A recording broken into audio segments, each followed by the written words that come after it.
যোৱাকালি পুৱতি নিশা যি বিধ্বংস ধুমুহাই বিশেষকৈ চিপাঝাৰ সমজিলা এলেকাত আমাৰ পথৰুঘাট চাৰ্কুল ৰাজহ চক্ৰ আৰু এটা ৰাজহ চক্ৰ হৈছে চিপাঝাৰ ৰাজহ চক্ৰ। এই দুইটা ৰাজহ চক্ৰৰ পথৰুঘাটত প্ৰায় ৩৬খন আৰু চিপাঝাৰত প্ৰায় ৪২খন গাঁৱৰ ধুমুহাই বহুত ক্ষতিগ্ৰস্ত কৰিলে।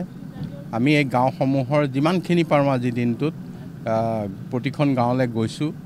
তাতে প্ৰত্যেক গাঁৱতে ২-৪ ঘৰ বেছিকৈ ক্ষতিগ্ৰস্ত হোৱা লোকৰ সোমাই খবৰ খাতি লৈছোঁ।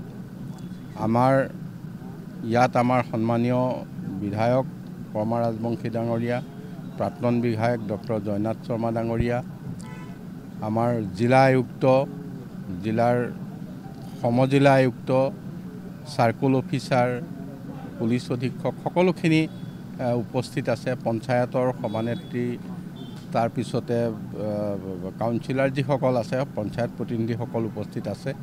আৰু আমি আজিয়ে এছেছমেণ্ট আৰম্ভ কৰিছোঁ। 2 দিনতে আমি ইয়াৰ জৰীপ সম্পূৰ্ণ কৰিম আৰু ক্ষতিগ্ৰস্ত লোকৰ কাৰণে আমি সম্পূৰ্ণ যিমানখিনি আইনগতভাৱে তাত নিৰীখ আছে সেই নিৰীখত সকলোলৈকে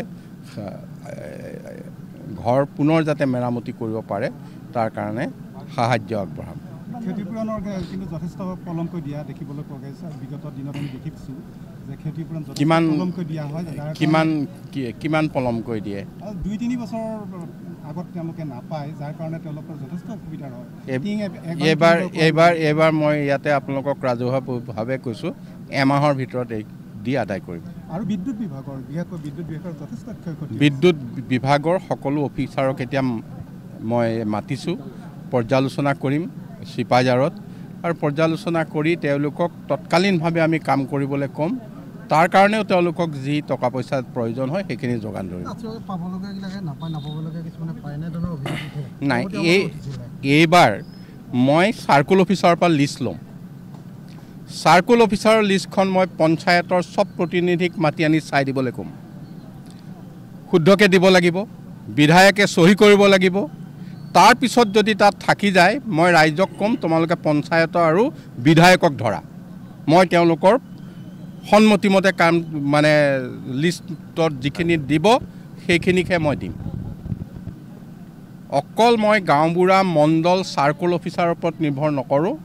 মই চাৰ্কুল অফিচাৰে যদি মোক কালিলৈ লিষ্ট দিয়ে, পৰহিৰ ভিতৰত মই পঞ্চায়তৰ প্ৰতিনিধি আৰু বিধায়কক লিষ্টখন দিম। আৰু বিধায়কক আৰু পঞ্চায়ত প্ৰতিনিধিক ক'ম যে যিহেতু একোগৰাকী ৱাৰ্ড মেম্বাৰে প্ৰত্যেক ঘৰ মানুহক জানে, তেওঁলোকে চাই দিয়ক। আৰু পিছত যদি ৰাইজৰ অভিযোগ আহে, মই ক'ম যে পঞ্চায়ত আৰু বিধায়কক ধৰক। মই তেওঁলোকৰ সন্মতি লৈ লৈছোঁ। গতিকে এইবাৰ এনেকুৱা কাম হ'বলৈ নিদিওঁ। আৰু মোক লিষ্টখন দিয়াৰ পিছত DCয়ে মোৰ তালৈ পঠোৱাৰ পিছত উইদিন এ উইক, 1 সপ্তাহত মই পইচা ৰিলিজ কৰি দিম।